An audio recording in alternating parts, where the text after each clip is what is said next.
Listo, bien, muchas a todos. Bien, ya hemos hablado de cuál es el tema fundamental en placas planas, ¿no? Pero ya les había indicado que son estructuras ¿no? que se apoyan directamente en las columnas, ¿no? Y pueden tener vigas planas embebidas en la losa o no, pero lo que sí, estas estructuras planas tienen un espesor tal que tienen que evitar el tema del punzonamiento, ¿no? Es uno de los puntos vitales, como habíamos indicado en la clase anterior, ¿no? Ahora, en la clasificación, digamos, establecida en el ASI, la norma americana, ellos hablan de lo siguiente, hablan de las losas planas, ¿no? Y de las placas planas. Aquí llaman losa plana es una estructura que puede tener abacos, puede tener vigas de borde, ¿no? Y llaman placa plana en realidad a una estructura totalmente plana, ¿no?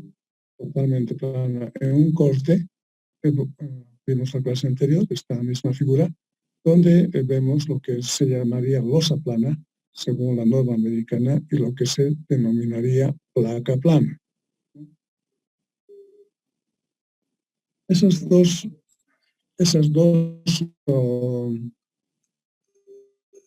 digamos, configuraciones de placas están incorporadas en la normativa americana. Lo que vemos afuera aquí en Bolivia o en nuestro medio no es exactamente ni esto ni este otro, porque esta placa plana se supone que es de hormigón de losa maciza, ¿no? de un espesor constante y macizo, ¿no? Y la losa plana en realidad es una losa maciza también, pero que tiene aditamentos, o sea, su espesor es un poco mayor cerca de las columnas, como y en algunos casos contiene estos elementos llamados capiteles, ¿no? O sea, la losa plana tiene visible a los abacos y a los capiteles. Y la placa plana es, como ven ustedes, completamente plana. No se ve ni abacos ni capiteles. Ahora bien, la normativa de la SEI está desarrollada para uno o para los dos casos, ¿no? Para los dos casos. Hay que adecuar esa normativa a la losa reticular, ¿no? La losa reticular como tal, digamos, terminado así externamente, ¿no? Si es que está el piso concluido, su cielo planchado, pintado, si prefieren pensar en eso, si está terminado una losa con nervaduras, una losa reticular, se ha de parecer bastante a la placa plana, ¿vale? Se ha de parecer a lo que vemos, a lo que se denomina placa plana. En realidad nosotros podemos configurar a la losa reticular o podemos pensar que es una placa plana, pero alivianada. O sea que esa placa plana no es todo macizo, sino en la parte interna, después de salir de esta parte maciza, tenemos un cierto vacío que dejamos para alivianar el peso del hormigón, ¿no? Y generándose nervaduras en ambas direcciones, ¿no? De nervios tanto en X como en Y.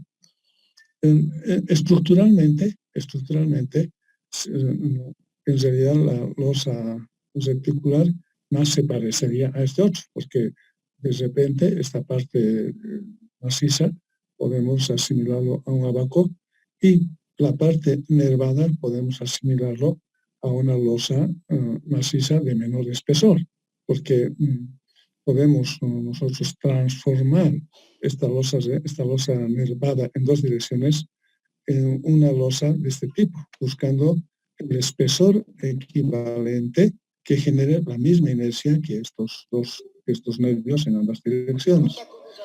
Entonces, sus micrófonos controlen micrófonos, alguien tiene su micrófono abierto. La placa plana, la placa reticular en realidad, que está conformado por ábacos y medios. Jóvenes, apaguen su música. ¿Qué pasa, jóvenes? A ver, ¿quién les ocurre? Pasen clases como con el propio, ¿no? ¿Qué es lo que pasa con usted? Jóvenes, ahorita vamos a identificar quién es el musiquero. Bien, o la musiquera, no sé. La losa reticular, entonces, es eso, ¿no? Es una losa plana, pero que tiene alrededor de la columna una parte maciza. Precisamente por eso lo llamamos también ábaco, porque es como si fuese esto, ¿verdad? Estructuralmente es como si esta parte tuviera un mayor espesor que esta otra, ¿no? Y esta otra, la parte interna, es como una losa maciza de menor espesor. Es una mezcla de ambos casos. Bueno, ahora, en la materia de ahora, en el nivel 2, nos vamos a dedicar a estudiar este tema, losa reticular, ¿no? Y en especiales vamos a ver estos otros casos, ¿no? Porque se puede dar esta situación también que estamos viendo acá, hacerlo losas con ¿cómo se llama esto? Con losa maciza, en realidad sin alivianar, se puede dar. Pero en la construcción actualmente más estamos utilizando este tipo de losas, ¿no? Por eso nos vamos a dedicar a esto. Ya habíamos hablado de este punto, habíamos hablado de las losas macizas bueno, del espesor de las losas, qué espesor puede tener si es maciza, y también de las losas membranas. Si fuese exclusivamente losa maciza, un criterio general es que utilicemos más o menos la longitud libre, o sea, la luz libre sobre 30. Y si tuviera abacos, la luz libre sobre 35 aproximadamente, pero no menor que 15 centímetros. Si fuese una losa maciza, nuestra losa plana fuese totalmente macizo, estos serían los espesores mínimos a utilizar. Pero si fuese, digamos, placa reticular, o sea, un entrepiso de este tipo, ¿no?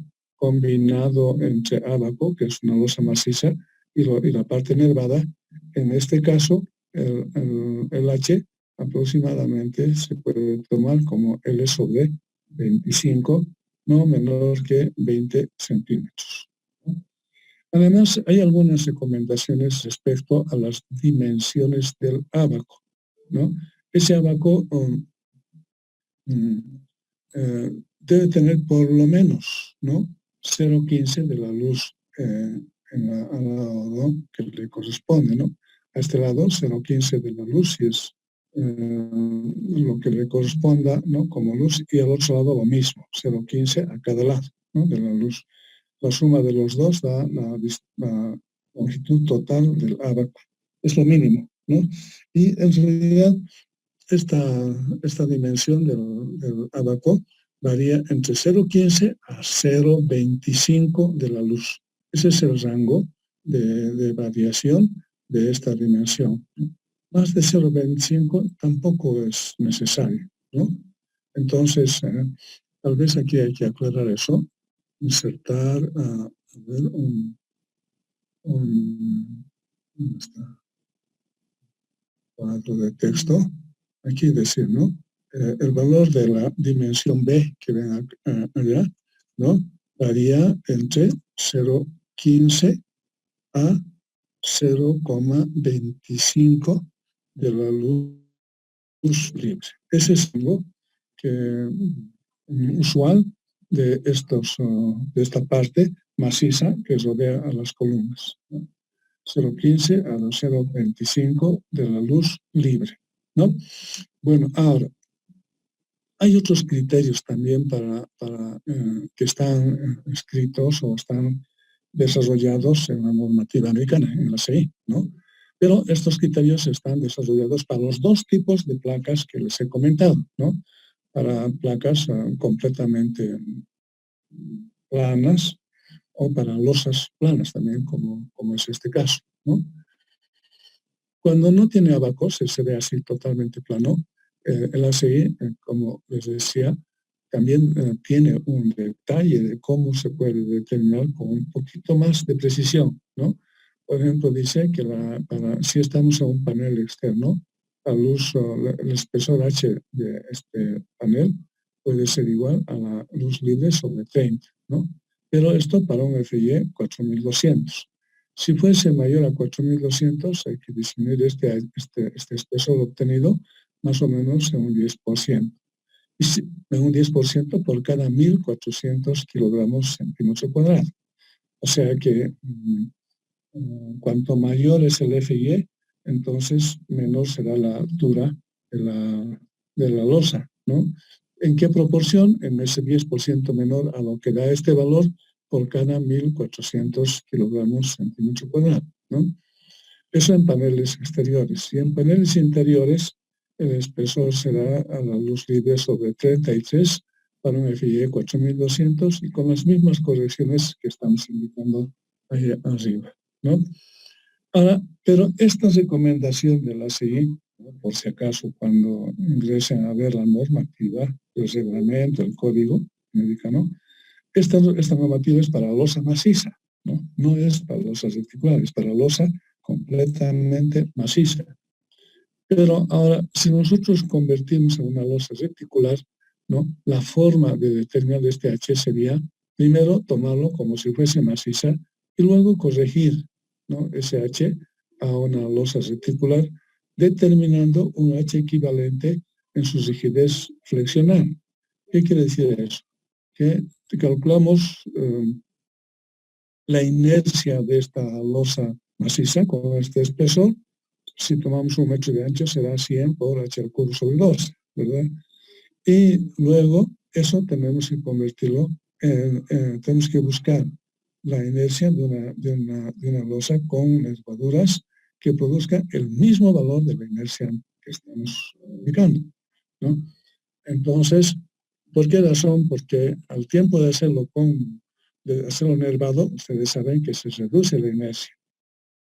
Entonces, para que obtengamos la misma inercia de la losa maciza, tenemos que aumentar H, ¿no? Entonces, por eso acá se dice, si se convierte en losa reticular, determinar un H equivalente en su rigidez flexional. Esto quiere decir que tenemos que tener un H equivalente que produzca la misma inercia gruesa que la parte maciza. Es un tanto, como les decía, tal vez ni siquiera debería hablar mucho de esto, porque da vueltas, el ASEI da vueltas con estas normativas, y bueno, y al final llegamos casi a lo mismo de lo que aquí arriba les he indicado, ¿no? Porque más arriba hemos hablado de que el espesor de estas losas, no sé si está aquí o aquí, aquí está, ¿no? El espesor de las losas macizas, más de las losas reticulares, más o menos se maneja sobre L sobre 25 y no menor que 20 centímetros. Prácticamente llegamos casi a lo mismo. Este es un criterio bastante práctico. No necesitamos ver si tiene abacus, no tiene abacus, buscar H equivalente, etc. Con esto podemos, digamos, orientarnos adecuadamente para determinar, digamos, la altura que podría tener una placa. Pero si queremos ver con más detalle, entraríamos a analizar en base a estos criterios, que por el momento les estoy mostrando algo resumido, ¿no? Porque hay un conjunto todavía de condiciones que pone la CI para establecer, ¿no? Por un H de inicio, porque después cualquier H que pongan ustedes, igual lo tienen que al final, al tiempo de calcular, tienen que verificar si es suficiente o no, si sujeta el funcionamiento o no, etcétera. ¿No? O sea, al final, ¿quién en definitiva va a ratificar ese espesor? Es el cálculo. El cálculo, la flexión, corte, funcionamiento, adherencia, anclaje, flechas, todos esos cálculos que hagamos nos van a permitir recién ratificar ese H que estamos poniendo de principio, ¿no?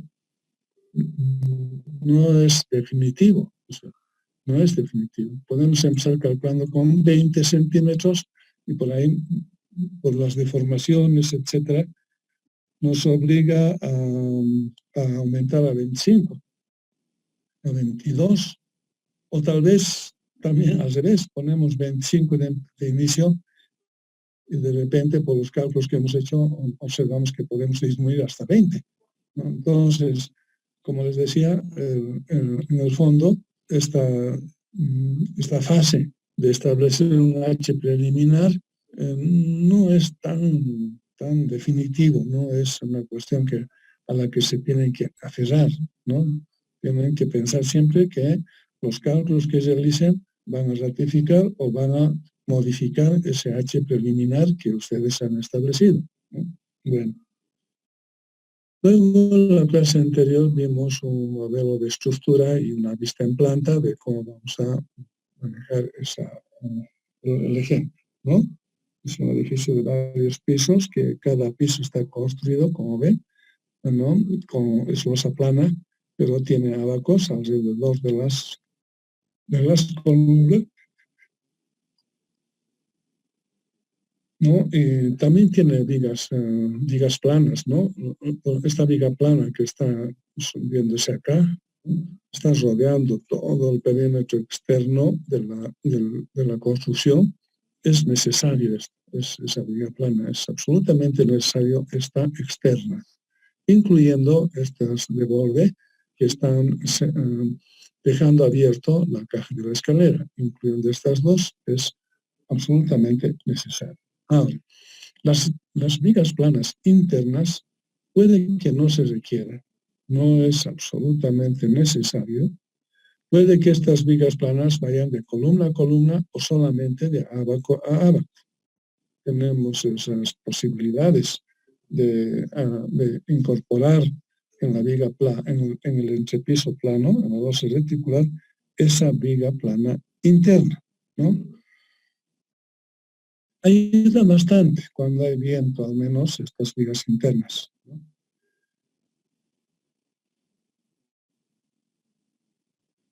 O cuando tenemos sismos, por ejemplo, ayuda bastante. En ese caso, si hubiera una zona sísmica, es preferible que estas vigas planas lleguen hasta las columnas, ¿no? Bien.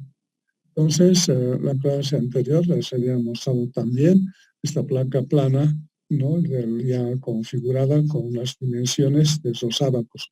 En realidad estamos los ábacos disponiendo en este ejemplo en su mayor dimensión, o sea, en 0,25 de la luz en cada lado.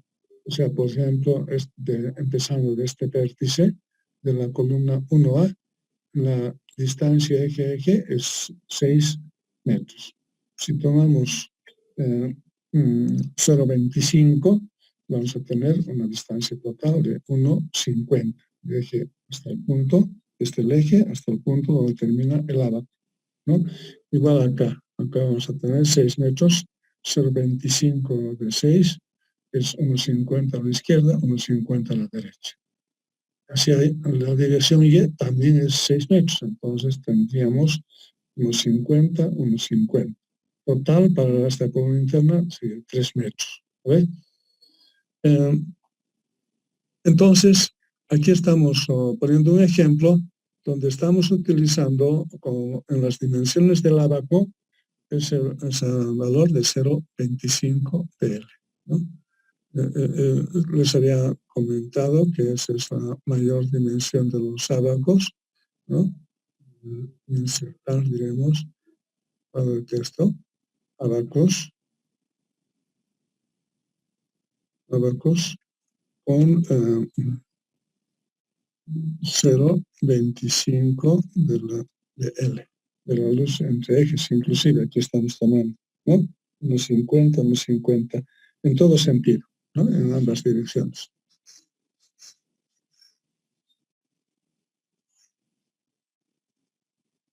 Una vez que tengamos los resultados con estas dimensiones de los ábacos, analizaremos la posibilidad de reducir el ábaco.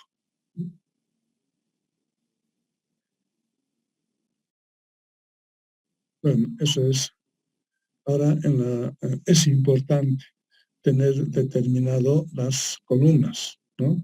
Como aquí estamos viendo, 30 por 30, 50 por 30, 40, 30, 30 por 30. Esta columna no está aquí anotada, es 50-40, pero no. Esa columna interior es 50-40.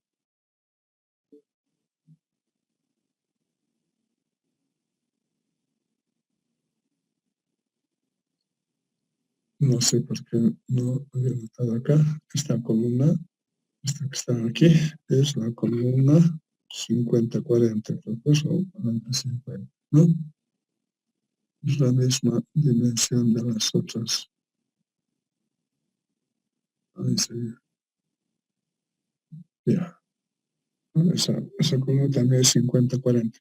Esto es importante, ¿no? Tener las dimensiones de las columnas, ¿no? O sea, previamente tienen que tener dimensionadas las columnas o hacer algo interactivo, ¿no? O sea, dar dimensiones de las columnas, unas dimensiones aproximadas de los abacos, de la parte nervada, obviamente, correr, ver qué armadura tenemos en la columna, si satisface o no, etcétera, ¿no? Pues no siempre determinamos, al menos en este tipo de estructuras, la armadura de la columna no varía mucho en su dimensión externa, ¿no?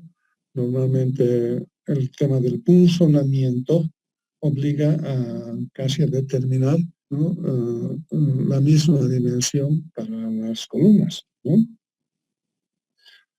Por ejemplo, si aquí en la planta baja el funcionamiento nos exige, está verificado con unas dimensiones de columna, por decirles, de 40-40, aquí arriba, en los últimos pisos, va a seguir exigiendo 40-40 por el tema del funcionamiento, ¿no? Entonces, es determinante en las dimensiones de la columna el aspecto relacionado con el funcionamiento, ¿no? Y van a poder esto verificar ustedes así por observación. Cuando vean un edificio con losa plana, van a observar que varía muy poco las dimensiones de las columnas de la planta baja a la planta de arriba, ¿no? Pues dependerá del número de pisos, ¿no? Pero si son entre 6 a 8 pisos, las dimensiones de las columnas no varían mucho. Claro, si se tratase de un edificio de 50 pisos, obviamente van a modificarse, ¿no? Bien, pero en pocos pisos casi no varía la dimensión de la columna, porque lo que predomina es el tema de la falla por funcionamiento. Y si tuviéramos una columna muy delgadita, muy, por decirles de 20 por 20, se va a tener problemas de funcionamiento en la placa, ¿no? Entonces, no es extraño, como les decía, ver columnas con la misma dimensión en la planta baja a la parte superior, al último tramo, ¿no? ¿Por qué razón? Porque así lo exige el funcionamiento, por ese motivo, ¿no? Bien, eso también hemos hablado, hemos visto estas dimensiones, hemos visto las cargas, ¿no? Cargas que vamos a utilizar en la estructura, ¿no? Después hemos visto los modificadores, porque ¿qué modelo vamos a utilizar para calcular este edificio? Lo que vamos a hacer es incorporar en la estructura para el ábaco una losa maciza, ¿vale? Con el espesor del ábaco que corresponde. Pero la parte nervada también lo vamos a incorporar como losa maciza, ¿no? La parte nervada también va a entrar como losa maciza, pero con modificadores, ¿no? De la rigidez, vale decir, de la inercia en X, en Y, de sus áreas que trabajan al corte, etcétera, ¿no? Con modificadores, en resumen, ¿no? Con el mismo espesor de la área, ¿no? Pero con esos modificadores. Entonces, en esta hoja está detallado los modificadores principales, ¿no? Pero el más importante de los modificadores es la inercia gruesa, ¿no? La comparación entre la inercia gruesa del abaco, que es losa maciza, con la inercia gruesa de la parte nervada, ¿no? Entonces, es cuestión de calcular las dos inercias y dividir una sobre otra, ¿no? Para tener el valor del modificador, ¿no? Es decir, que va a entrar como losa, la parte nervada va a entrar como losa maciza de 50 por 25, pero a la vez tiene que ingresar con este modificador para que la inercia de la parte nervada se iguale con la inercia de la sección T, ¿no? De una sección T, que es lo que se presenta en la parte nervada, ¿no? Entonces, eso ya pues, expliqué en la clase anterior también, estamos haciendo una reafirmación de esos aspectos para que quede bien claro cómo tenemos que calcular una estructura de este tipo. Bueno, este es un tipo de modelo, ¿no? Voy a regresar a la diapositiva 10, ¿no? Es un tipo de modelo donde estamos modelando a la parte nervada como losa maciza con modificaciones. Pero el otro modelo sería el de poner en la losa plana secciones T, ¿no? Un conjunto de vigas T, tanto en X como Y, con la separación que corresponde. Algo de eso también ya hemos visto en los casos anteriores. Si fuese una losa, como aquí está, de orden académico, con todo rectangular, con dimensiones regulares, obviamente que es fácil modelar con secciones T. Pero si fuese una losa con dimensiones diferenciadas, por decirles, este vano, digamos, aquí es 5, aquí es 6, luego aquí se reduce a 4, etcétera. Si fuese así unas superficies irregulares o paneles esviajados, ya es un poco complicado hacer el modelo como conjunto de secciones T, ¿no? Es más complicado. Y para ese tipo de entrepisos con dimensiones de superficies irregulares, es bueno siempre tener este tipo de modelo, ¿no? Que estamos aplicando ahora. Bien, entonces lo que hay que hacer es ver estos modificadores, estos, ¿no? Había que hacer una rápida verificación de las inercias, creo que ya lo hicieron en la clase anterior, pero un repaso rápido, verifiquen las inercias, áreas, ¿no? Áreas para ver los modificadores de membrana y el peso, ¿no? Uno de los más importantes modificadores es el tema del peso, ¿no? Entonces, el peso por metro cuadrado de la parte maciza es 600 kilos por metro cuadrado y el peso de la parte nervada es 293, menos de la mitad inclusive, ¿no? Pero ¿cómo lo obtenemos eso? A ver, piénsenlo, analícenlo un poquito y luego continuamos. Denme una pausa de unos 2 minutos, por favor, y luego continuamos.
Bueno, entonces si han revisado,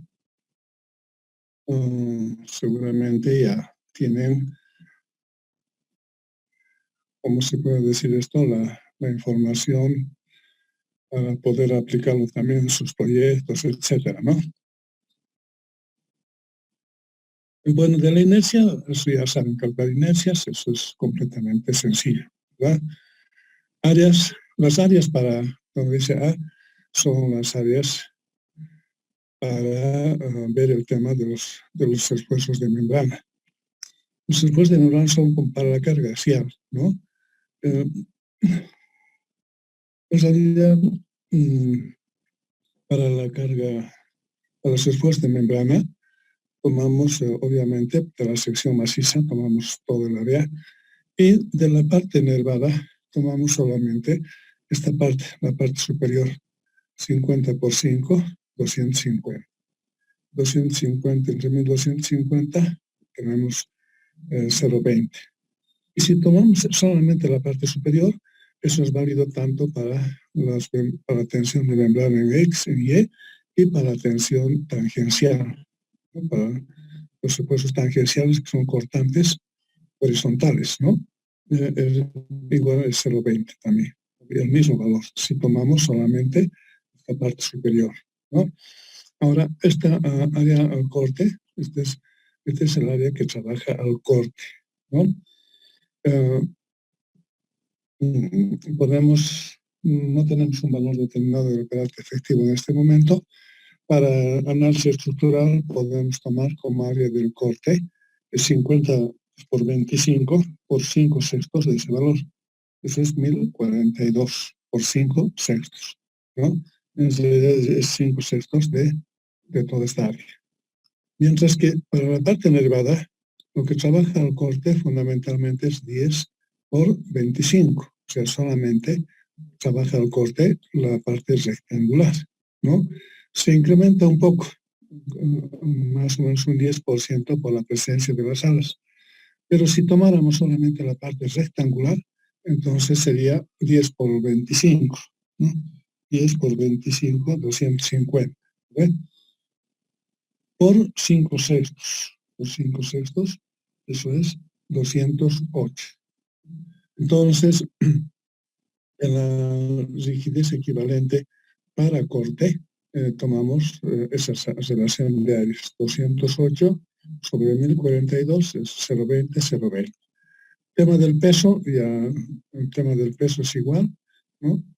Su peso de esto es 50 por metro cuadrado, ¿no? 0,5 por 0,25 por 2.400, ¿no? O sea, 0,5 por 0,5 por 0,25, ese es el volumen de un área de 50 centímetros en X y 50 centímetros en Y por 0,25. Su volumen es 0,0625 por 2.400. 150 kilos, lo que pesaría ese,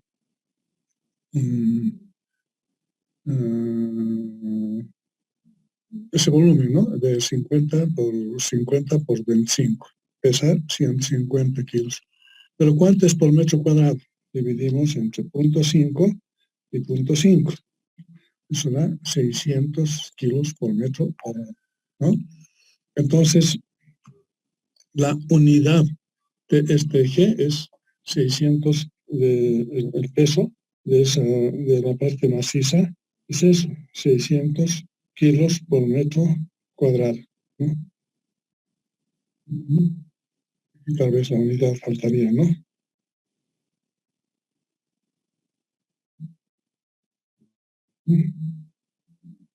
Vamos a ver, vamos a insertar. Esto no es el peso de esto, sino ya es por metro cuadrado. Insertar el texto. Esto es 600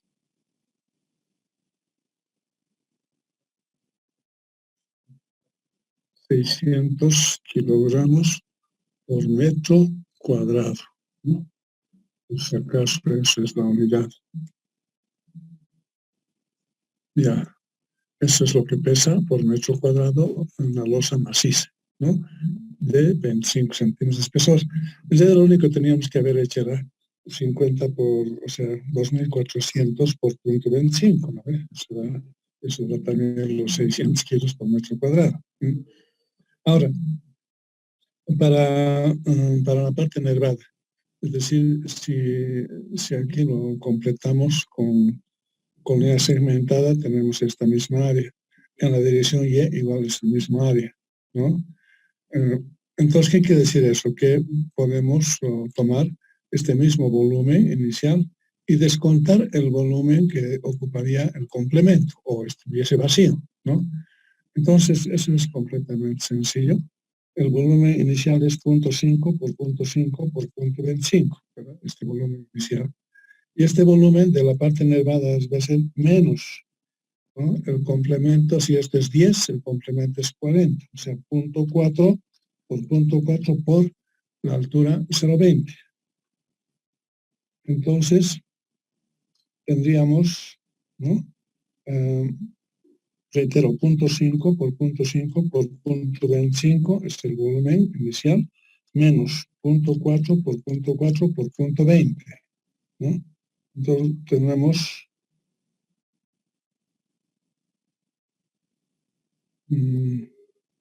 73, multiplicando ese volumen por 2.400, tenemos 73 kilos.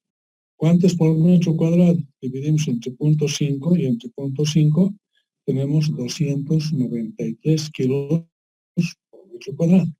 Entonces el peso de esta parte de la losa nervada es eso, ¿no? 293 kilogramos por metro cuadrado, ¿no? Kilogramos igual metro cuadrado entero. Entonces, esa sería la forma de encontrar los pesos. Hay varias maneras, ¿no? Dejo a ustedes un poco especular sobre eso, cómo encontrar su peso de la parte nervada. 293 dividido entre 600 es 0.488, ¿no? El modificador de peso, ¿no? Entonces, esto es importante inicialmente al tiempo de modelar la estructura, ¿no? Y en la estructura voy a cambiar de pantalla, voy a ir al SAP, ¿no? Estamos acá en el SAP y en la definición de las propiedades de sección, no en frames, en la definición de las áreas, ¿no?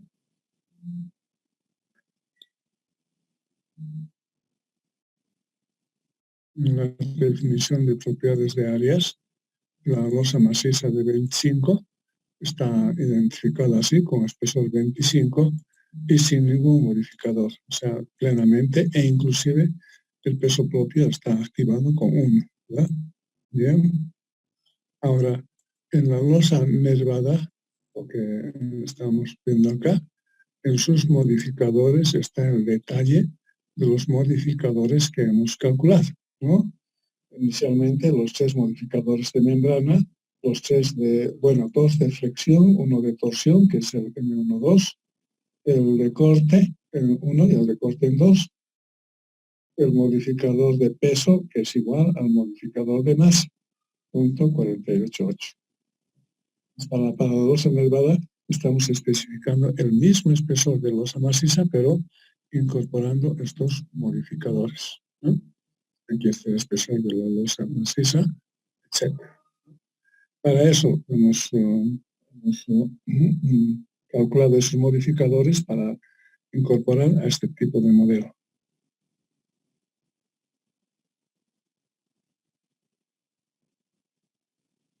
Bueno, respecto a incorporar las vigas y columnas, no hay mucho que comentar, ya saben ustedes cómo se hace, ¿no?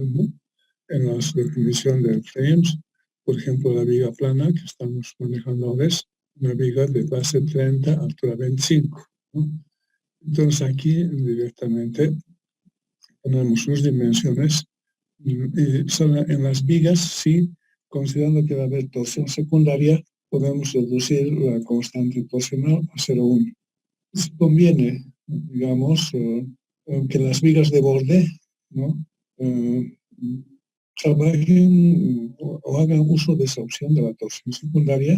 Por lo tanto, para su análisis directamente reducimos hasta un 0,1 o 0,2 hasta alcanzar el umbral de torsión, como saben ustedes. Pero con 0,1 es más que suficiente para ese umbral de torsión.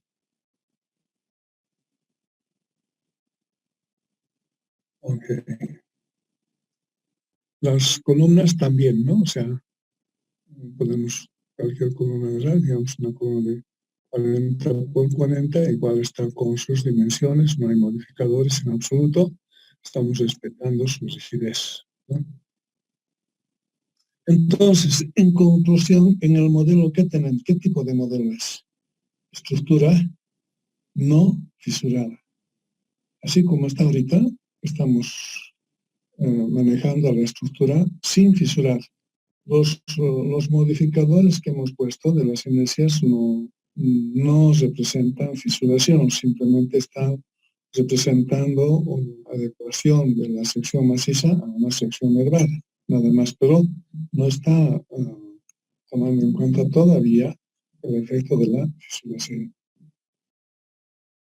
Entonces, ese es un paso inicial, hacer el análisis estructural para cálculo económico de una estructura no fisurable, ¿no? Ahorita estamos manejando de esa manera.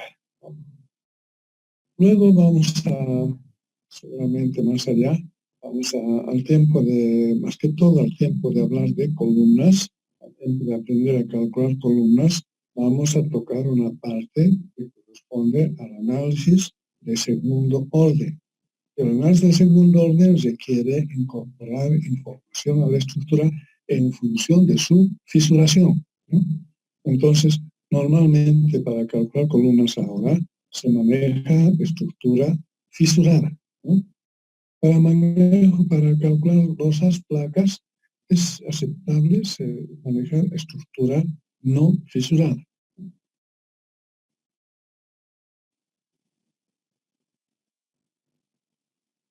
La información que nos va a dar es válida para el diseño, aunque no para controlar flechas.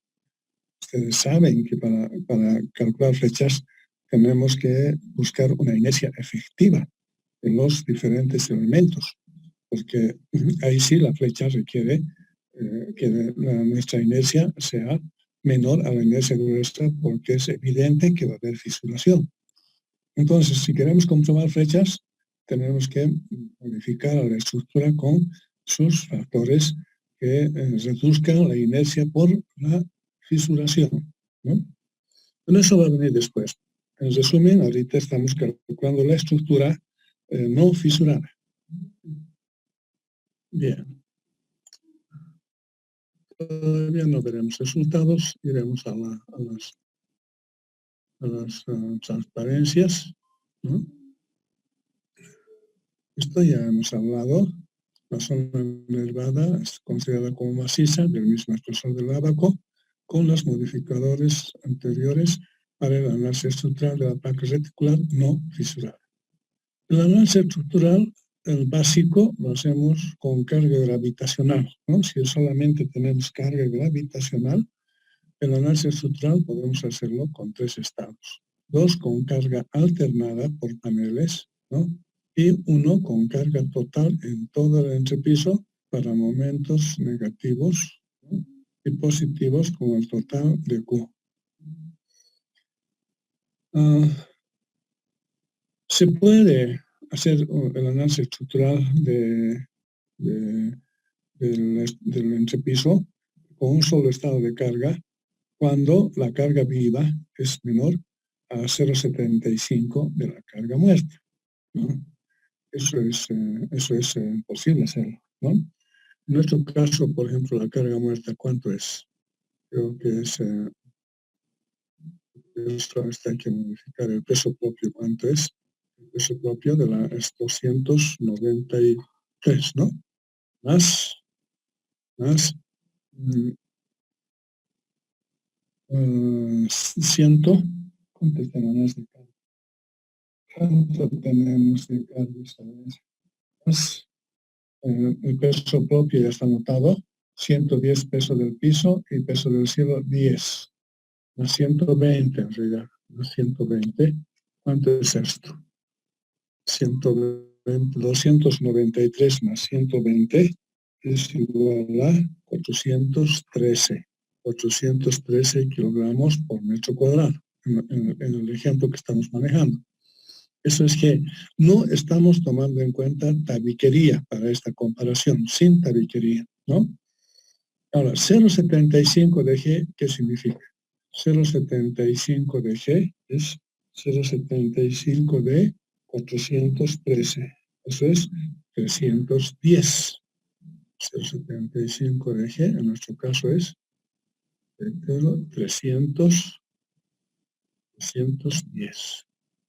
Este es mayor a 200, que es la sobrecarga, 200 kilogramos, porque es un edificio para viviendas, para departamentos. La carga viva, estamos tomando ahí 200 kilos por metro cuadrado, ¿no? Entonces, esto podemos aplicar esta facilidad que nos permite la CI, ¿no? Usar un solo estado de carga, ¿no? Tomando en cuenta que este criterio se aplica solo a losas bidireccionales, ¿no? No es general, por si acaso. Ha habido una confusión ahí en algunos proyectos que han hecho en semestres anteriores, donde han aplicado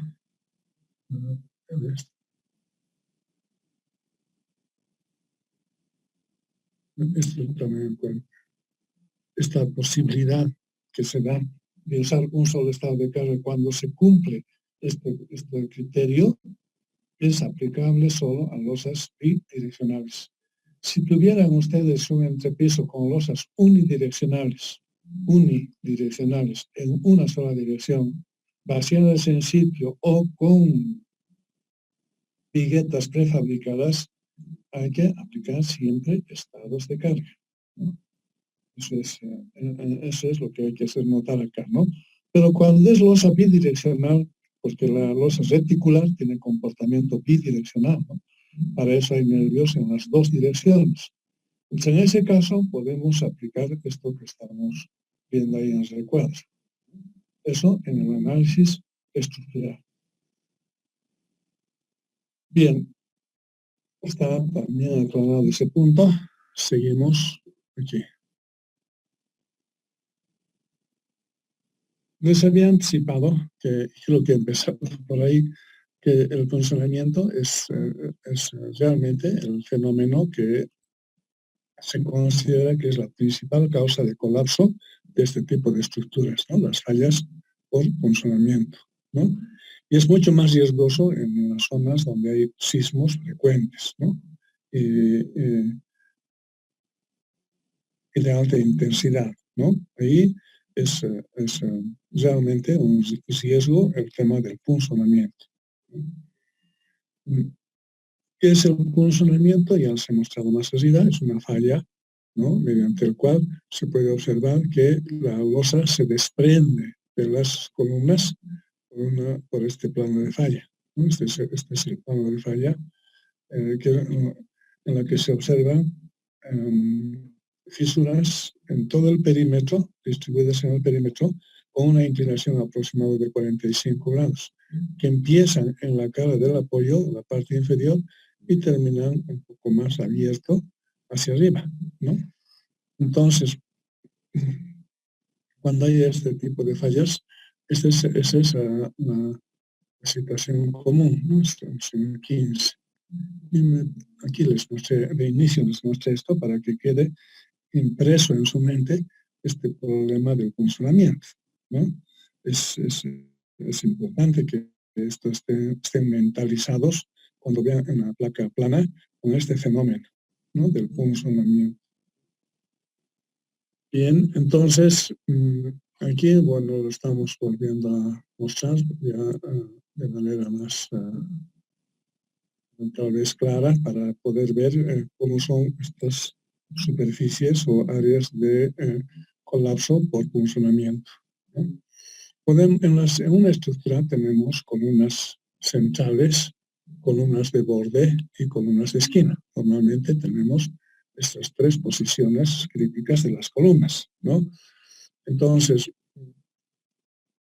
la sección que trabaja al punzonamiento, lo que se toma en cuenta para efectos de cálculo, es esta línea segmentada, es una línea segmentada que no es precisamente ni la superior, o sea, esta línea no representa a este punto, a este lugar geométrico de la fisura en la parte superior, ni a la interior, sino representa esta línea segmentada al perímetro que existente en la línea media de la placa, de la losa, ¿no? Más o menos ahí está. O sea, si este punto es la línea media, este punto choca contra la fisura y eso bajamos acá para determinar estas secciones, ¿no? Cuando es una columna interior, ¿no? Cuando es una columna interior, la sección crítica para punzonamiento está en todo el perímetro, ¿no? Entonces, es igual a 2 veces, ese perímetro es 2 veces A sub 0 más 2 veces B sub 0, ¿no? Ese es el perímetro total que trabaja al punzonamiento de una columna interior, ¿no? Pero si estuviésemos en el borde de la estructura, una columna de borde presentará un perímetro reducido que afecta al que trabaja al punzonamiento, perdón. Aquí sería 2 veces B sub 0 más A sub 0. Esta cara ya no trabaja al punzonamiento. No hay material para que trabaje, ¿no ve? Si una columna de borde, el perímetro que trabaja el punzonamiento es 1 vez A sub 0 más 2 veces B sub 0. Pero si tuviéramos una columna de esquina, como pueden observar, trabajan solamente 2 caras, ¿no? A de medios, esta cara y esta otra cara. Solamente dos caras. Entonces, esas son las secciones críticas para punzonamiento en columnas centrales de borde y de esquina. Columnas centrales de borde y de esquina. Esas son las secciones críticas para el punzonamiento en las placas planas. Ahora bien, hay casos raros, ¿no?, que se presentan, y que lo he dibujado aquí abajo, que está con signos de admiración y de interrogación. Admiración, ¿por qué? Porque el que ha construido esto, me imagino, que ha tomado todas las previsiones. Por eso viene la interrogación. ¿Habrá calculado correctamente? En una columna de borde, a veces la losa está más adentro de la columna. O sea, por arquitectura. A veces los arquitectos, de acuerdo al tipo de fachada, les gusta hacer resaltar a la columna. Entonces meten la losa un poco más adentro, ¿no?, como se ve en esta figura. Pero al hacer eso están disminuyendo el perímetro de la sección crítica para punzonamiento. Y podría entrar en colapso fácilmente esta disposición o esta otra. Esto hemos visto en varias estructuras, lamentablemente hemos visto este fenómeno. La losa termina antes de las columnas, en ambas direcciones, y es de esquina. Entonces el A sub 0 y B sub 0 quedan reducidos, ¿no? Son 2 áreas también, pero de menor dimensión de la anterior.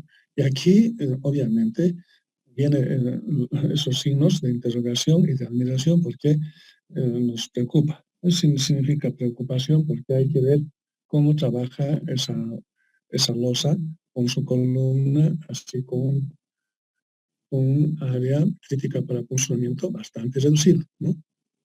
Ya pueden darse cuenta ustedes, sin manejar valores todavía, que estas dos situaciones son de mayor riesgo que estas otras, ¿no?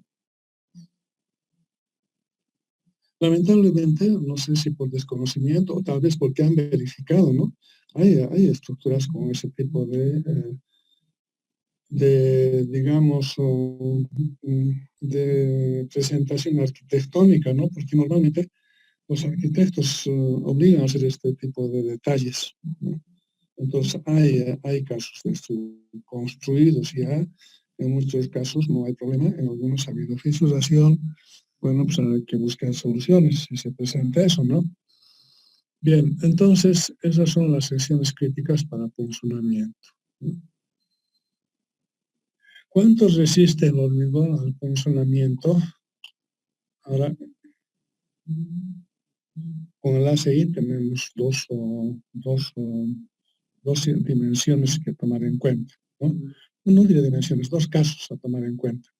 ¿Cuánto resiste el hormigón al punzonamiento, ¿no? Cuando no hay refuerzo al corte? ¿Y cuánto resiste el hormigón al punzonamiento cuando sí colocamos refuerzos para el corte, ¿no? Entonces hay que distinguir ahora, ¿no? Con base 2019, hay que distinguir con estos dos aspectos muy importantes, ¿no? Contribución del hormigón al corte, ¿no? En este caso al corte bidireccional, para resumir lo llamamos punzonamiento, ¿no? Sin refuerzo al corte tiene una resistencia identificado con B minúscula sub C, que es el esfuerzo en el hormigón, calculado con esas tres expresiones que ven ahí, ¿no? 1,10 lambda, lambda S, raíz de F' C, el primer valor, el segundo 0,53, 1 más 2 veces beta por lambda S por raíz de F' C, y el tercero 0,27 más 2 o por 2 más alfa S por D, este es perímetro peralte efectivo, es este D, sobre el perímetro P sub 0 por lambda S raíz de F' C, ¿no? De los tres valores que se obtiene acá, adoptamos el menor, ¿no? El menor. En estructuras corrientes, el primer valor prevalece, ¿no? Cuando tenemos columnas cuadradas y no muy alargadas, el primer valor prevalece. Y en la mayor parte de los casos de los edificios que vemos cotidianamente, el funcionamiento es suficiente calcular como primer valor porque es el que prevalece, ¿no? De todas maneras, si hablamos de aplicación de la norma estricta, tenemos que calcular los tres valores y elegir el menor, ¿no?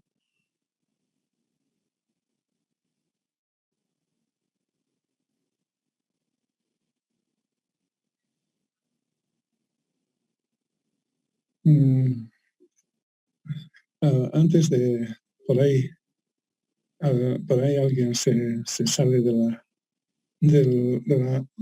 la clase. Quiero aclararles que el día 2 de mayo, lunes, vamos a pasar clases normalmente, a pesar que es feriado. ¿Por qué razón? Porque tenemos una clase pendiente de restitución y es la oportunidad para restituir esa clase. O sea que tomen nota, el día lunes 2 de mayo, a pesar de que es feriado, vamos a, reitero, pasar clases normalmente. Por favor, tomen en cuenta eso, ¿no? Porque ya nos aproximamos ya estamos en medio semestre. Ya se aproxima el segundo parcial, que creo que es el medio mes de mayo, ¿no? Segundo parcial. Entonces, si usted tomar en cuenta eso. Sí, claro que sí. Vamos a entrar a columnas y después también zapatos, ¿no? Está en el programa. Por eso justamente mi preocupación, ¿no? Porque por lo que veo, como estamos tomando placas planas más, nuestro tiempo se va a disminuir para los otros puntos, para los otros temas. Así que, bueno, en realidad estamos simplemente reponiendo una clase que estaba pendiente, ¿no? Bien. Con las disculpas, obviamente, de ustedes que seguramente pensaban hacer algo ese día. Pero como es temprano, ¿no? Es a las 8 de la mañana, porque hasta las 10:30, 11 hasta las 10, ¿no? Se van a desocupar ya y pueden nomás continuar con su feriado. Después, ¿qué más? No tengo, voy a revisar la fecha del examen. Los exámenes sí que no podemos mover fechas ya, es ineludible. ¿Por qué? Porque están reservados ambientes, todo eso, ¿no? Para los exámenes. Es un día sábado el segundo parcial. No me acuerdo ahora cómo esa información pasé a la carrera, pero no está en mi mano el calendario. Yo creo que para el lunes vamos a revisar eso. ¿Dónde está? Tengo un calendario que me han dado la carrera y que se ha de respetar. No podemos mover mucho los horarios de exámenes ahora porque tenemos que precautelar los ambientes, pues. ¿Dónde está el cronograma de evaluación? ¿No? Esto, pues, de la materia, ¿dónde está? Ya les voy a confirmar más después el tema del calendario de la materia, ¿listo? De exámenes. Muy bien. Pero está a medio mes de mayo, por si acaso. Si no me equivoco, está previsto para el 16 de mayo. Está el 14 o creo que está el 14 de mayo inclusive, ¿no? O 21 será lo máximo. Eso les voy a ratificar. Por si acaso no hay suspensión, así tengan serenatas, tengan desfiles, porque es el mes aniversario de la facultad, ¿no? Así que prepárense para dar su examen sin posibilidad de suspender. O es 14 o es 21, eso el día lunes se puede ratificar. Voy a revisar cuando han ellos remitido la carrera, ¿no? Bien, seguiremos. Entonces, sí, este material les voy a terminar la clase, lo voy a mandar a su auxiliar para que comparta con ustedes también, ¿no? Solamente atiendan si hay algo que notar, anoten también, ¿no? Complemento de la explicación. La resistencia del hormigón al pulsamiento dijimos que tenemos que verlo bajo dos casos, uno sin refuerzo al corte y otro con refuerzo al corte, ¿no? Bien, si confiamos, en otras palabras, al 100% en la resistencia al pulsamiento al hormigón, aplicamos lo que aquí estamos indicando. Pero si necesitamos colocar estribos u otro tipo de refuerzo para el funcionamiento, aplicamos lo que está acá, ¿no? Entonces hay dos situaciones, ¿no? Sin refuerzo al corte y con refuerzo al corte, ¿no? Tomen en cuenta esto. Es con refuerzo al corte, con refuerzo al corte, y este otro es sin refuerzo al corte, ¿no? Así está subdividido.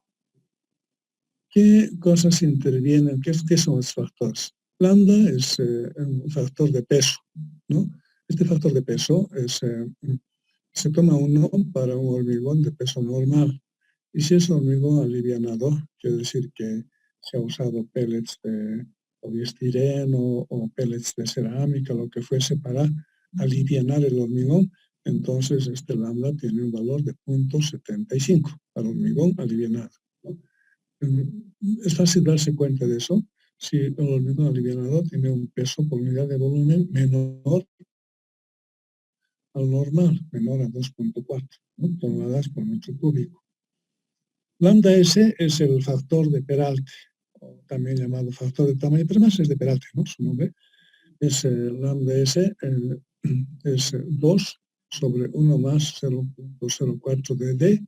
D es el peralte efectivo en centímetros, ¿no? Entonces, raíz cuadrada de eso debe ser menor o igual a 1, máximo 1, ¿no? Cuando D es el peralte efectivo es mayor a 25 centímetros, recién es menor a 1. Nuestro peralte efectivo de nuestra losa, ¿cuánto sería aproximadamente? Tenemos 25 de espesor de losa maciza, 25 el espesor total, menos recubrimiento, menos 2, digamos, ¿no? 25 menos 2, menos medio diámetro principal, diámetro 16, menos 0,8. Nuestro D en una dirección sería 22,2 centímetros. Entonces 2 dividido entre 1 más 0,04 por 22,2 centímetros es 1,05. Raíz cuadrada de este valor es 1,03. Pero no podemos tomar 1,03, tiene que ser menor o igual a 1. Pues lo reducimos a 1. Pero si el peralte fuese mayor, digamos que fuese el peralte de la losa 30 centímetros, y nuestro peralte efectivo sería 30 menos 2 menos 0,8. Eso es 27,2, ¿no? ¿Cuánto sería lambda S con 27,2? 2 dividido entre 1 más 0,04 por 27,2 centímetros. Raíz cuadrada de ese valor, 0,98. O sea, con una placa de 30 centímetros, bajamos a 0,98, casi 1, ¿no? Muy poco. Pero está en el marco teórico, hay que respetarlo, hay que revisarlo, ¿no? Como corresponde. Beta aparece en la segunda fórmula. Beta es igual lado mayor sobre lado menor de la columna. Aquí no está anotado eso, pero beta es el lado mayor sobre el lado menor de la columna. Alfa S, que es un término que está aquí en la tercera fórmula, este alfa S es 40 para columnas interiores, 30 para columnas de borde y 20 para las columnas de esquina, ¿no? Ese alfa S está ligado a estas figuras que hemos puesto acá, ¿no? Alfa S 40, 30, 20, ¿no? Ese es el valor de alfa S. Ahora, ¿qué ecuación de equilibrio tenemos que tomar en cuenta?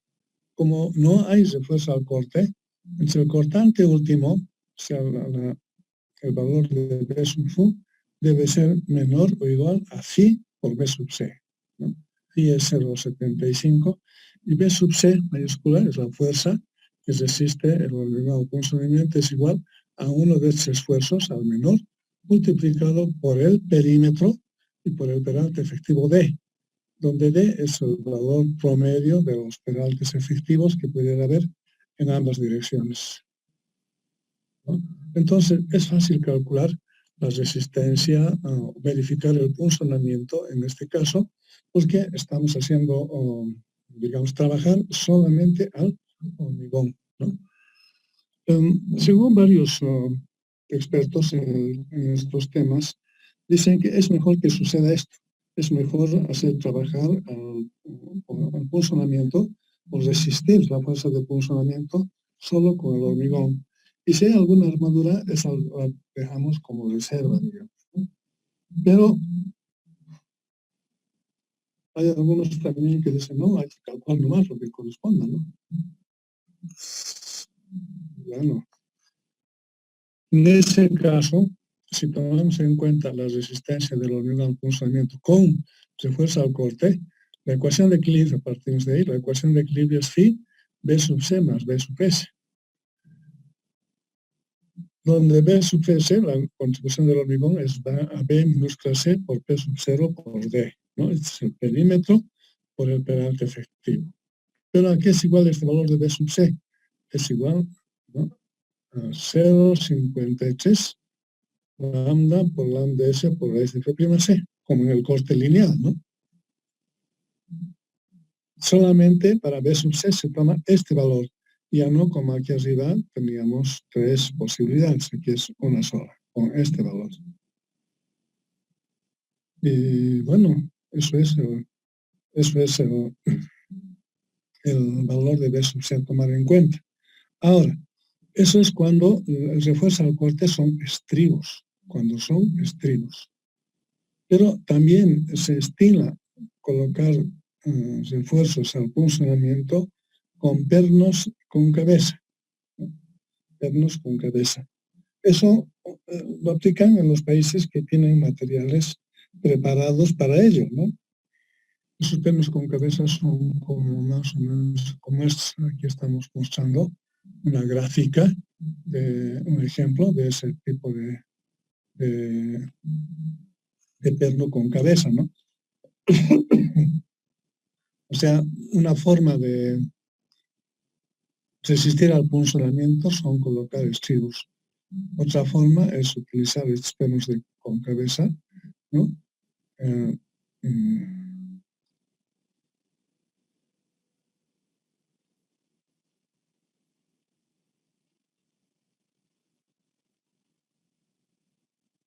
Bien.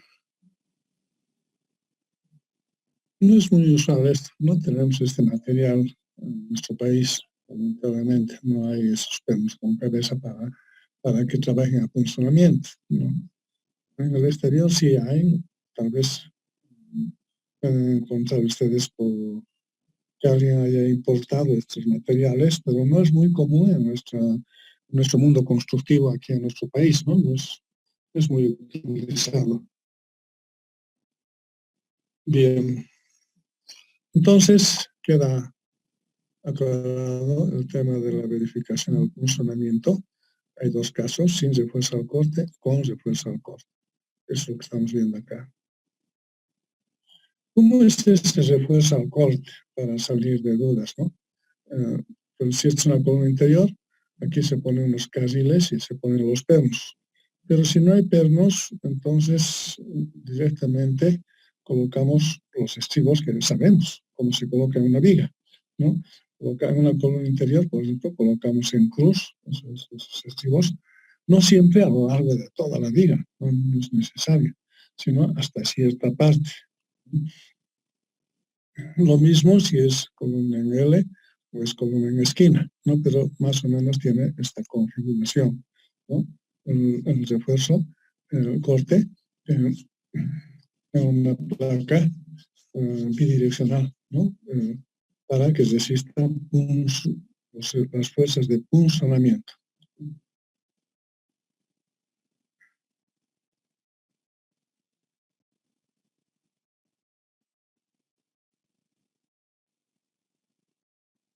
Cuando entremos al cálculo por corte vamos a volver a mencionar ese tema, pero lo importante es que ustedes están tomando conocimiento de que es posible, ¿no?, incorporar estos brazos formados por acero longitudinal y estribos que permitan resolver los problemas ¿no?, de funcionamiento en una determinada columna. En el fondo, cuando colocamos este tipo de refuerzos, tenemos dos secciones críticas. Uno, la tradicional, que está a D medios de la cara de la columna, y con esa primera sección crítica determinamos si va a haber o no acero al corte, si va a haber o no estribos. Una vez que hemos colocado un cierto número de estribos, la nueva sección crítica se genera en todo el perímetro, ¿no? A la distancia de medios de los vértices, está de medios, aquí a de medios, y luego trazamos esa superficie. Entonces, la nueva sección crítica para punzonamiento estuviera formado por esta línea segmentada, ¿no? Cuando colocamos armadura por corte se generan dos secciones críticas para punzonamiento, reitero. La primera a D medios de la cara del apoyo y la segunda a D medios de los puntos terminales, ¿no?, de la armadura para punzonamiento, tal como están en las figuras. Estamos en la 18, ¿no? Aquí creo que tengo alguna... Este otro, ¿no? Si se fijan en esta imagen, ¿no?, de esa columna, ustedes pueden ver acá unos refuerzos metálicos para punzonamiento, precisamente, ¿no? Refuerzos para punzonamiento. En algunos casos se usa perfiles inclusive, ¿no? Y tal parece que aquí son justamente perfiles.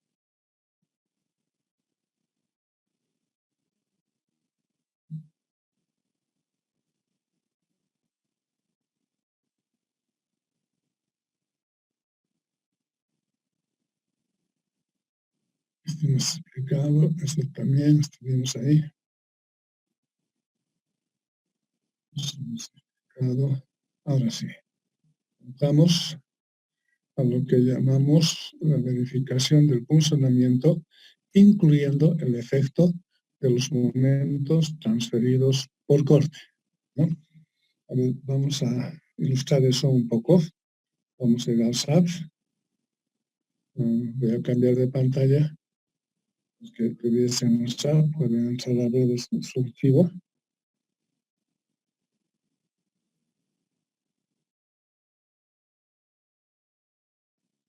No sé si lo tienen en su archivo, pero pueden abrirlo.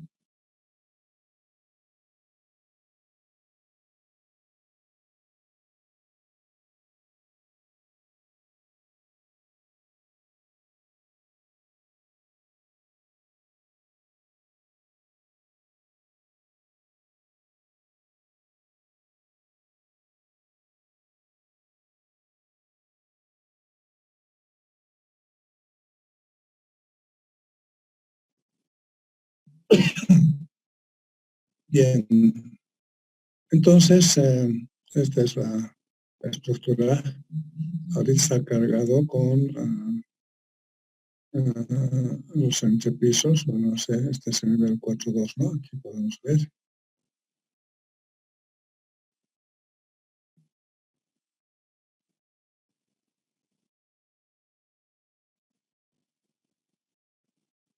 Está cargado con G027, la carga muerta proveniente del piso más su carpeta de nivelación, y 0.20 es la sobrecarga, ¿no? Todo el entrepiso está cargado de esa manera y creo que está cargado todo excepto la terraza, ¿no? Bien, a ver,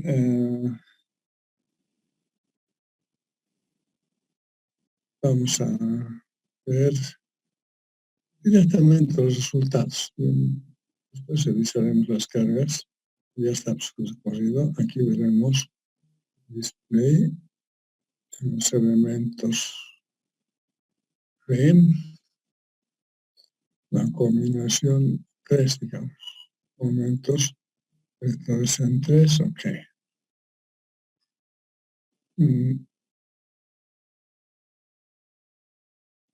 Si ese es el resultado típico que vamos a tener de un entrepiso, de una estructura, ¿no?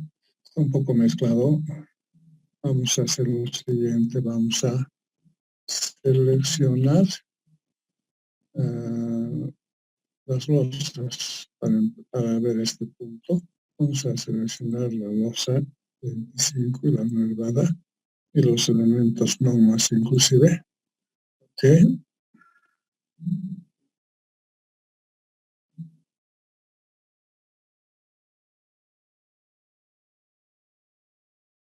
Entonces yo remove selections ya.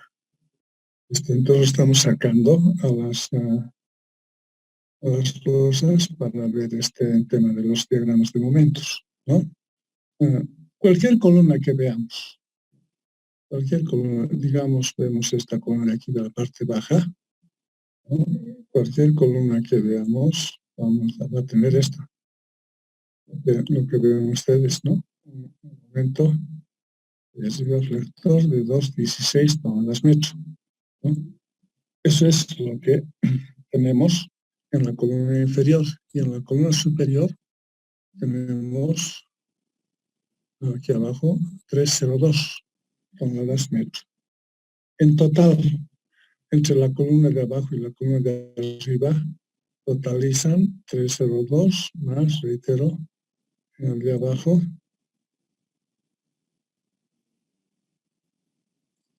Tenemos 302 más 2,16.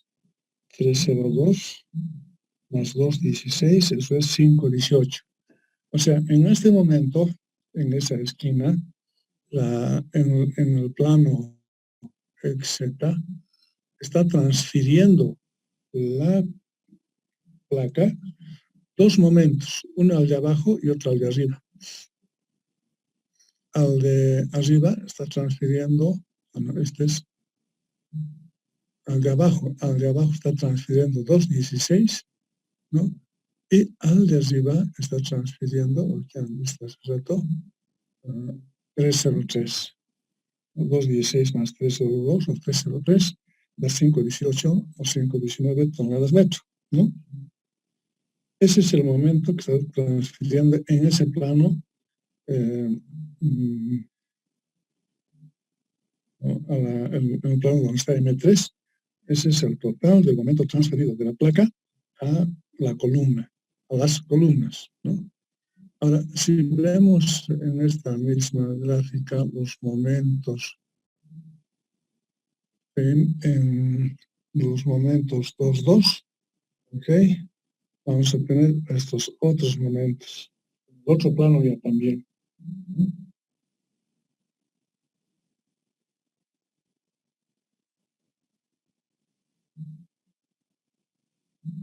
En ese plano, ¿cuánto de momento está transfiriendo la placa a la columna? Aquí 2,20. Y el de arriba, 3,29. ¿No? Esos son los momentos transferidos de la placa a las columnas, ¿no? En una columna céntrica, esa transferencia es pequeña. Vamos a ver aquí. No sé si esta es la columna céntrica, creo que es. Tal vez podemos verlo acá. Pero viendo así.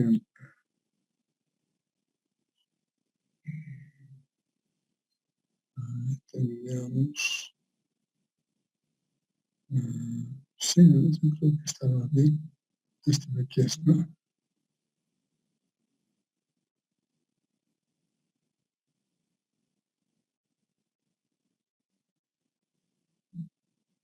Sí.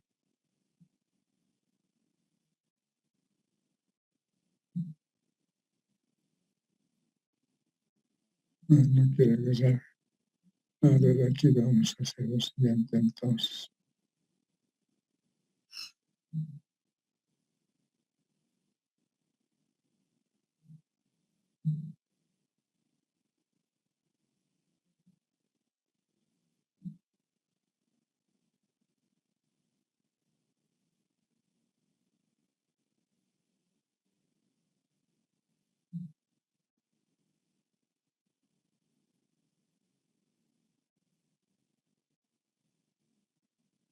Ya.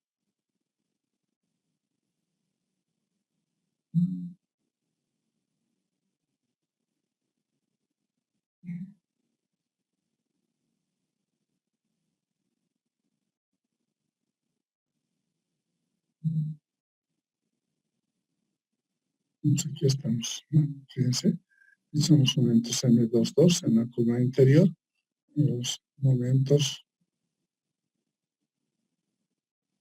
que se transfieren de la placa a la columna.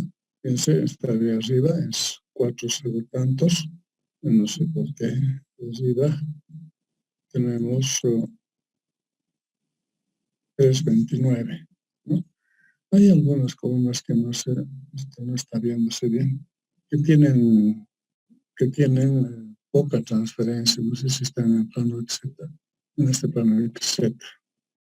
Aquí vamos a pedir que nos muestre los elementos fin, el momento M3, ok, ¿no? Aquí sí se ve, ¿no? En estas columnas interiores, si se fijan, los momentos transferidos son bastante pequeños, ¿no? 0,64, el de arriba, en el de abajo 0,64 y en el de arriba tenemos 0,51, ¿vale? Basta ver la proporción de los diagramas de momentos acá. Las columnas interiores, algunas columnas interiores tienen una transferencia muy reducida de los momentos flectores. ¿Quiénes transfieren más momentos? Los que están en el borde y en las esquinas. ¿Vale? Estos son los que más efecto presentan en cuanto se refiere a la transferencia de momentos en los bordes y en los vértices. Bien, entonces estamos identificando los momentos transferidos de la placa directamente a la columna. No hay vigas, ¿no? Si bien hay viga de borde, pero esa viga de borde tiene poca rigidez, ¿no? Va a transferir por sí mismo muy poco a las columnas. Bien, entonces, cambiando de pantalla, vamos a este punto, donde nos dice verificación del funcionamiento, ¿no? Incluyendo el efecto de los momentos transferidos por corte. El funcionamiento no es otra cosa que un esfuerzo cortante, ¿no? Solamente que estamos tomando ese esfuerzo de corte en dos direcciones, ¿no? Son tau, está presente en los 4 lados de esta sección crítica. Este rectángulo AB representa a la sección de la columna. El rectángulo A sub 0, B sub 0 representa a la sección crítica que trabaja al punzonamiento, ¿no? Entonces, ¿cómo es la sección? ¿Cómo se forma? El perímetro por el peralte efectivo, ¿no? Eso es perímetro por D. Y tomamos generalmente un peralte efectivo promedio entre el peralte efectivo en X y el de Y. Si no hubiera momentos, el cortante que se produce sería unidireccional, todos hacia arriba, sería igual a la fuerza de punzonamiento B sub U sobre el área que trabaja al corte, o sea, A sub C, ¿no? Pero cuando hay momentos, ¿no? Se incrementan los cortantes. Por ejemplo, si aquí hay un momento positivo, ¿no? Que está transfiriéndose. Este MX es el momento transferido del entrepiso a la columna. Entonces, una fracción de ese momento se transfiere por corte y otra fracción se transfiere por flexión. La fracción transferida por corte se denomina gamma Bx por Mx sobre el módulo resistente con módulo resistente torsional. Y el otro esfuerzo que se incrementa es el esfuerzo, ¿no? Transferido por momentos que están en el plano YZ, por MY. El razonamiento es el mismo. Esto genera un esfuerzo, que es la fracción de momento transferida por corte, dividido entre el módulo flexional para corte, que en realidad es el momento de inercia polar sobre la distancia en la cual estamos queriendo calcular ese esfuerzo.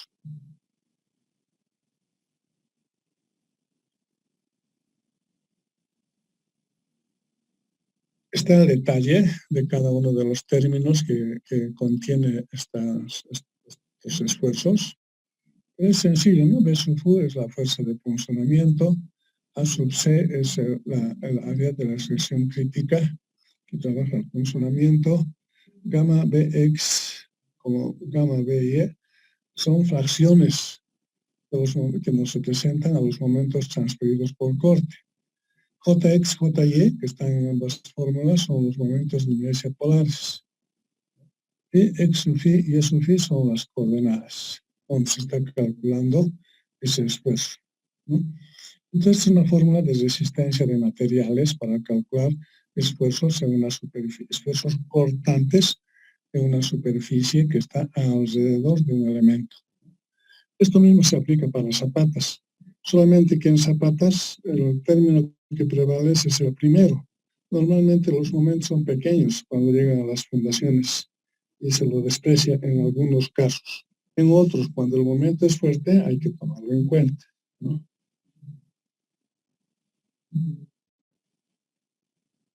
Bien.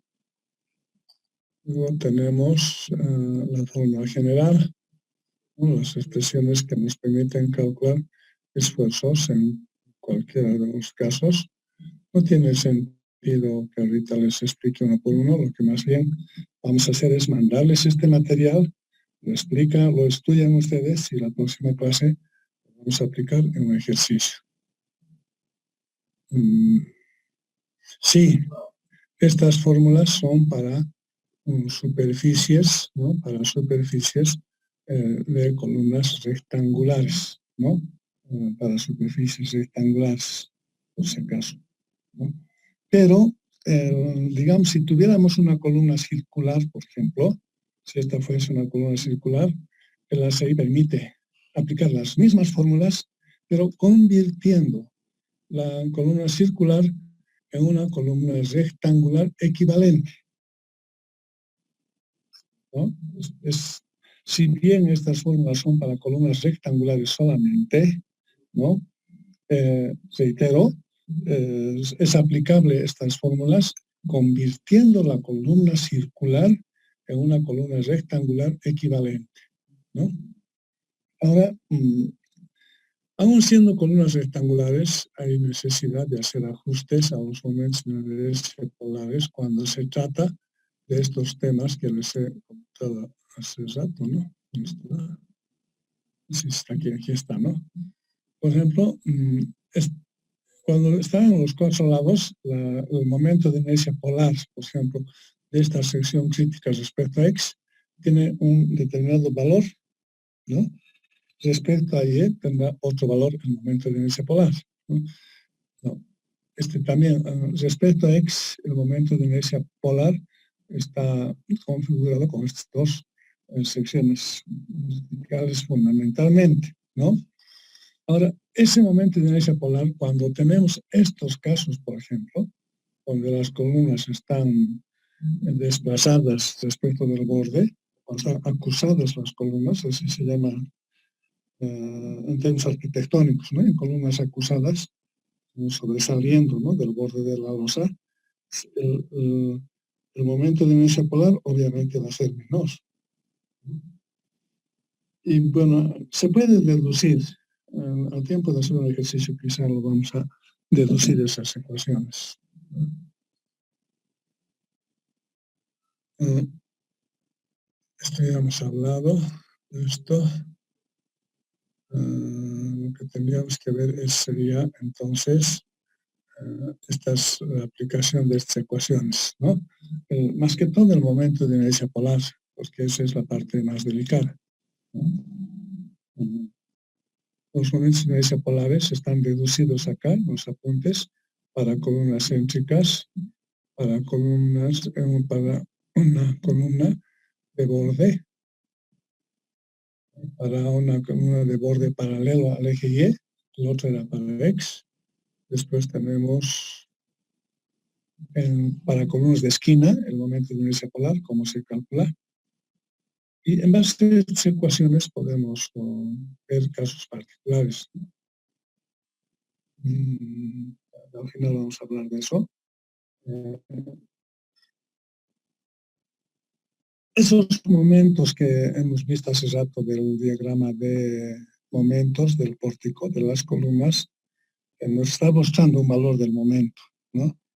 Una parte de ese momento se transfiere a la columna por flexión y otra parte de ese momento se transfiere a la columna por corte, ¿no?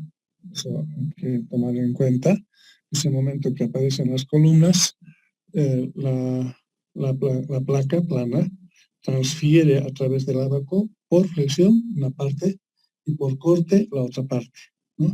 Y aquí estamos explicando ese tema, ¿no?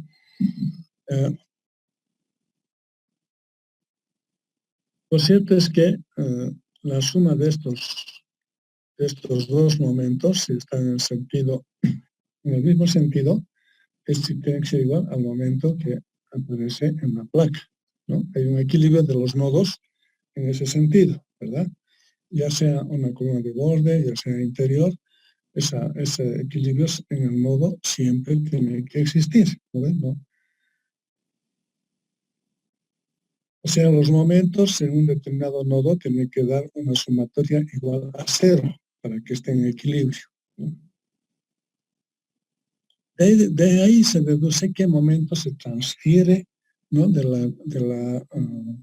la placa a las columnas.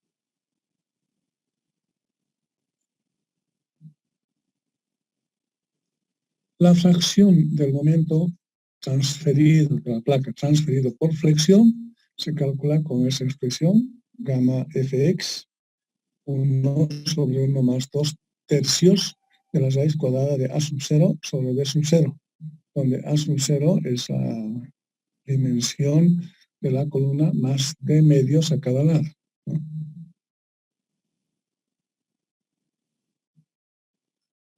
Bien, entonces es fácil deducir esa fracción del momento transferido por flexión. Su complemento con 1 es lo que constituye la transferencia de momentos por corte. Entonces, eso vamos a verlo con números, como qué valor se transfiere de esos momentos, cómo se transfiere cuánto se transfiere por corte y cuánto por flexión. El momento transferido por flexión nos obliga a colocar, digamos, armadura adicional por flexión en un cierto ancho, ¿no? Determinado por la dimensión de la columna más, ¿no? 1,5 de h a cada lado, ¿no? Así, en esa distancia, o sea, en esta distancia de este punto a este otro, tenemos que colocar una armadura que nos permita transferir el momento por flexión, ¿no? Reitero, la diferencia de este valor gamma fx con 1 representa el momento transferido por corte, ¿no? Tanto en x como en y, ¿no? Para ambos casos. Bien.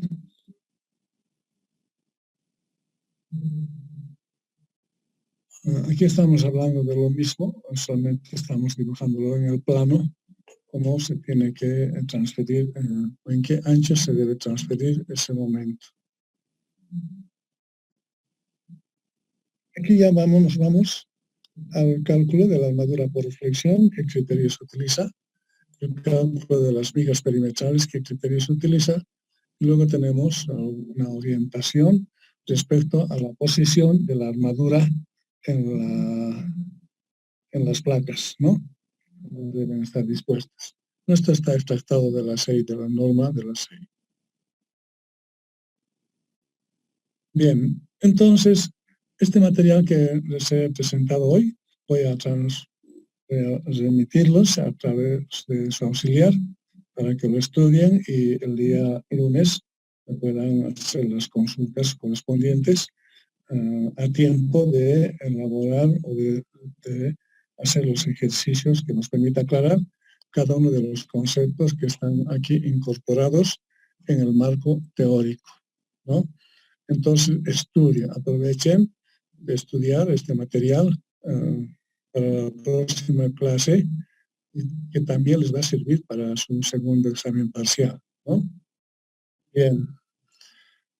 Entonces, queda entendido que el lunes nuevamente vamos a pasar clases. Sí, hay algunos casos donde las columnas son, por ejemplo, en nuestro edificio hay una columna entrecortada, ¿no? Hay casos especiales que hay que tratar de resolverlos, ¿no? Por ejemplo, en nuestro entrepiso, por ejemplo, cuando hablamos, lo que hemos presentado son para secciones que están, digamos, como en este caso, ¿no? Al interior o de borde o de esquina. Pero este es otro caso especial, ¿verdad? Esto hay que ver en detalle ¿cómo sería esa sección crítica de esta esquina interna? Porque termina ahí, ¿verdad? La, la losa, esa parte negra que se ve acá, está reservado para la escalera y ascensores, ¿no? Entonces, esto no es parte del entrepiso. Y aquí se ve un remate medio especial, ¿no? ¿Por qué? Porque tenemos columnas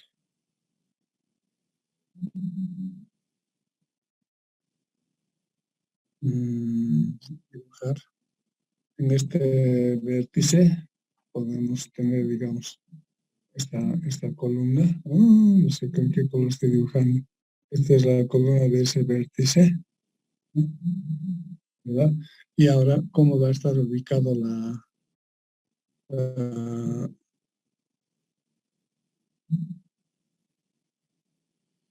la sección crítica? No sabemos, la losa puede acabar en este borde o puede acabar más adentro. Si la losa acaba aquí y la losa, digamos, termina aquí, ¿no? En este vértice. Entonces, esta es parte del abaco. Hasta aquí viene el abaco y esto otro, hasta aquí viene el abaco. Entonces, este vértice, por ejemplo, nos genera una sección crítica, ¿no? Que termina aquí, termina en este punto. ¿Vale? Luego de aquí viene la sección crítica, viene acá y termina este lado así, ¿no? Entonces, esta configuración de la sección crítica es diferente a la otra, ¿no? Ahora, si son columnas esviajadas, si se ha dado la vuelta a algún ángulo esto, el perímetro crítico también se va desplazando más. Es cuestión de obtener los ejes, determinar los ejes principales y calcular el momento de inercia polar respecto a esos ejes principales de la sección.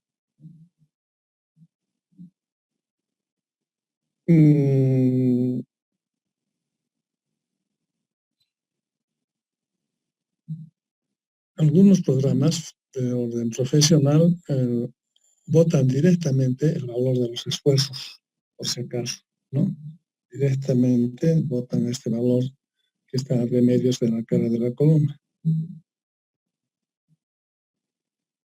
Pero cómo se lo hace manualmente, eso lo vamos en algún momento lo vamos a explicar en la próxima clase. Por eso sería bueno que lo lean, que lo estudien, todo este material que les estamos emitiendo, ¿no? Bueno, gracias por su atención. Entonces nos chequeamos el día lunes. Gracias. Hasta el día lunes. Como de costumbre, horas 8:00, ¿no? Estamos hablando del lunes 2 de mayo, por si acaso. Yo creo que mañana son los actos de aniversario de la facultad.